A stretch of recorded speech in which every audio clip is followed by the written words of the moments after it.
Shri astrology ఈరోజు రాశి ఫలాల్లో తులారాశి వారికి గోచార రీతిగా శుభ అశుభ ఫలితాలు పూర్తిగా వివరించబడను. ఈరోజు శుభదినం సూర్య ఉదయమే మంగళవారం. ఈ మంగళవారం శుభకరమైన రోజు. ఈరోజు దశమి తిథి, అలాగే నక్షత్రం ఉత్తరాభాద్ర, అలాగే రేవతి నక్షత్రం. 2 నక్షత్రాల యొక్క బలం ఉంటుంది. కానీ తులారాశికి 6వ స్థానంలో రాహుతో కలిస్తున్న చంద్రుడు. అందువల్ల చాలా విషయాల్లో చాలా జాగ్రత్తలు ఉండాలి. శత్రువులు కానీ, విమర్శనలు కానీ, కుటుంబంలో తల్లిదండ్రులు కూడా ఒక్కొక్కసారి మనల్ని చాలా ఇబ్బంది కలిగించే మాటలు కూడా ఉంటాయి. అందువల్ల మనం చాలా ప్రశాంతంగా ఉండగలిగితే ఈ దోషపూరితమైన విషయాలు తగ్గుముఖం పడుతుంది. ఎవరైనా మనకు డబ్బులు ఇవ్వాల్సిన చోట మనం పోయి అడిగినా వాళ్ళే మనల్ని ఇబ్బందులు కలిగించే అవకాశం ఉంటుంది. ఒకవేళ మనం అప్పులను తీర్చుకోవాలని ఈరోజు వాళ్ళకు వాగ్దాటి వరం ఇచ్చుంటే కొంచెం ప్రశాంతంగా మాట్లాడి సద్దుమణిగించుకున్న తర్వాత అప్పులు తీర్చుకోవడానికి ప్రయత్నించండి. ఎందుకంటే ఎప్పుడైనా కానీ చంద్రుడు రాహుతో కలిసినప్పుడు మన మనసులో ఉన్న మాటలు, మానసిక ఒత్తిళ్ళు, మార్పులు ఎక్కువగా కనబడతాయి.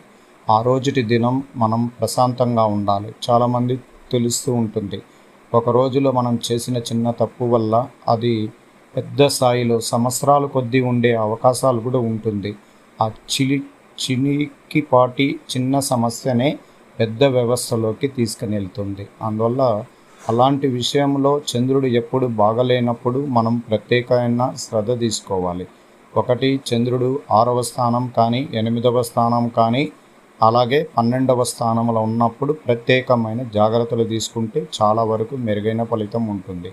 అలాగే ఈరోజు సుబ్రహ్మణ్యేశ్వర స్వామిని నిత్య పూజలు చేయించుకోవడం చాలా ప్రత్యేకంగా ఉండొచ్చు. చంద్రుడు ప్రత్యేకంగా లక్ష్మీ నరసింహస్వామి కూడా మనం ముక్కోవడం వల్ల ఇబ్బందులు తగ్గుతుంది. అలాగే కొత్త ఉత్సాహంతో నూతన ఆభరణాలు కానీ, నూతన వస్తువులు కానీ, కొత్త వస్తువుల పైన మక్కువ చూపించి ఎక్కువగా ఈరోజు ఖర్చు పెట్టడం జరగబోతుంది.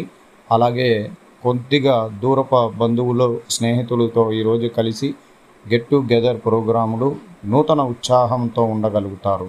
అలాగే ప్రేమికులు చాలా ప్రేమిస్తూ వచ్చిన వారు ఈరోజు ఉత్సాహంగా వాళ్ళ మాటలు, వాళ్ళ మనస్తత్వం అన్నీ కూడా అంగీకారంలోకి వెళ్ళి వాళ్ళ మనసుని ప్రశాంతంగా చేసుకోగలుగుతారు. వాళ్ళ ప్రేమను గట్టి కలిగించేలాగా ప్రయత్నిస్తుంటారు. అలాగే వ్యాపార రంగంలో చాలామంది వ్యాపార రంగంలో కొద్దిగా భారీగా ఇన్వెస్ట్మెంట్ పెట్టి వ్యాపారాలు ప్రారంభించిన వారికి కొంచెం తాకిడి, అంటే ఆర్థికంగా డబ్బుల పరమైన విషయాల్లో తాకిడి అనేది ఎక్కువ ఉంటుంది. అలాగే పార్ట్నర్షిప్లో వ్యాపారం చాలామంది చేస్తుంటారు. వాళ్ళకైతే కొద్దిగా మిశ్రమ ఫలితం అవుతారు. ఇద్దరి మధ్యలో ఐకమత్యమయ్యగా ఉన్న ఏదో ఒక డబ్బు విషయంలో కానీ, కొన్ని మానసిక ఒత్తిడి ద్వారా ఇప్పుడు దూరం అయ్యే అవకాశం కూడా ఉంటుంది. అందువల్ల చాలా వరకు మీరు చాలా జాగ్రత్తగా ఉండాలి. ఒకరిపైన ఒకరు విమర్శనం చేసుకోకుండా జాగ్రత్త పడడం చాలా అవసరం. అలాగే ప్రత్యేకించి ఈరోజు 7వ స్థానానికి అధిపతుల స్థానాల్లో మనకు శని చూపు పడడం వల్ల భార్య భర్తల యొక్క అనురాగం అనే విషయాల్లో ఒక్క రోజులో వచ్చే ఈ ఇబ్బందికరమైన మనస్తత్వం చాలా జాగ్రత్తగా ఉండాలి. ఎక్కడో ఇబ్బందులు కలిగించిన కొన్ని సన్నివేశాలు మీకు కలగడం వల్ల, వార్త ద్వారా మీకు తెలియడం వల్ల కొద్దిగా ఇద్దరి మధ్యలో కొంచెం ఇబ్బందులు వస్తుంది.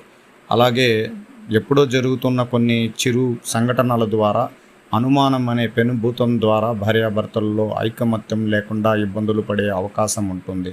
దానివల్ల కుటుంబం అంతా మానసిక ఒత్తిడితో నెట్టుకుంటూ రావాలి. అందువల్ల అనుమానం అనేది పక్కకు పెట్టేస్తూ చాలా జాగ్రత్తగా భార్యాభర్తలు అడుగులు వేయడం మంచిది. అనుమానం అనేది పక్కకు ఎప్పుడూ ఉండాల్సిన అవసరం ఉంటుంది. కానీ గ్రహాల రీతిగా కొన్ని శుక్రుడు కానీ, అంగారకుడు కానీ చూడబడినప్పుడు ఇట్లాంటి వ్యసనాలకు బానిసలు అవుతూ ఉంటారు. మాట్లాడినప్పుడు మాట్లాడుతూనే ఉంటారు, ఇబ్బందులు కలిగిస్తూ ఉంటారు. దానివల్ల మనోబాధతో భార్యాభర్తల్లో దూరం అవుతారు. అందువల్ల వీలైనంత వరకు సఖ్యంగా ఉండడం ప్రయత్నించుతూ ముందుకు వెళ్ళడానికి ప్రయత్నిస్తారు. అత్యంత జాగ్రత్త కూడా తీసుకోండి.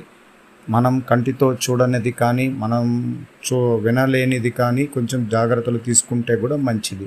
ఎందుకంటే జీవితంలోనే బాధ్యత కలిగిన సంసార జీవితం ఒక్కసారి చెడిపోతే చాలా ఇబ్బందుల్లో పడతారు. అలాగే ఆరోగ్యపరమైన విషయాల్లో చాలా ఇబ్బంది కలిగించిన కొద్దిమందికి ఎక్కువగా తీవ్రంగా ఉండేదానికి అవకాశం ఉంటుంది. అందువల్ల వైద్యులని సంప్రదించండి, కొద్దిగా జాగ్రత్తలు కూడా తీసుకోండి. ఎందుకంటే రాహువు కేతువు యొక్క ప్రతిమ దోషం వల్ల నరాలకు సంబంధించినది, కంటికి సంబంధించిన వ్యాధులు, కడుపుకు సంబంధించిన వ్యాధులు అధిక శాతం ఉండేదానికి అవకాశం ఉంటుంది. కొంచెం నీరసం కలిగి ఉంటారు ఎప్పుడు, కానీ కొంచెం ఉత్సాహం ఉండదు. ఎందుకంటే శుక్రుడు పైన కుజుడు నీచభంగంగా చూడబడడం వల్ల ఏదో ఒకటి పోగొట్టుకున్నట్లు మనస్తత్వం, ఒకసారి వినాలి అని ఒక ఆనందకరమైన ఒక సంగీతం కూడా వినలేని మనస్తత్వంగా ఉంటుంది. కొన్ని సందర్భాల్లో అలా ఏదో మైండ్ చాలా డిస్టర్బ్ అయిపోయి ఉంటారు. అందువల్ల చాలా జాగ్రత్తగా ఉండండి. ఈరోజు ఎందుకు ఇంత గోచార ఫలితంలో ఇంత ఇబ్బందులు అంటే, ఈ రాహువు చంద్రుడు అలాగే గురువు 8లో వక్ర త్యాగము, ఇలాంటిదప్పుడు చాలా ఇబ్బందికరంగా ఉంటుంది. కుజుడు కూడా వక్ర త్యాగం పొందారు, బుధ గ్రహం కూడా వక్ర త్యాగం పొందారు. అన్ని గ్రహాలు వక్రంగా ఉన్నప్పుడు మనం ఎంత జాగ్రత్తగా మన కుటుంబాన్ని జాగ్రత్తగా మాట్లాడి ఏకాభిప్రాయం పెట్టినా, ఆర్థికపరమైన ఖర్చులు తగ్గించినా ఏదో ఒక రూపంతో ధనం లేని రోజు కూడా కనబడుతుంది. అందువల్ల చాలా జాగ్రత్తగా ఉంటాం. రాబోయే రోజులంతా కూడా ప్రతి గ్రహం వక్ర త్యాగం పొందినది చాలా జాగ్రత్త. గురువు వక్రం త్యాగం పొందారు, కొంచెం మెరుగైనగా ఉంటుంది. కానీ కుజుడు మళ్ళా వక్ర త్యాగం పొందితే ఇబ్బందికరం అవుతుంది. అందువల్ల అదన్నీ చూసుకోవాలి. ఈ రోజుటికి ఈ గోచార రీతిగా గ్రహస్థితులు అనుసరించి మీకు సంపూర్ణంగా విషయాన్ని సంపూర్ణంగా వివరించబడినది.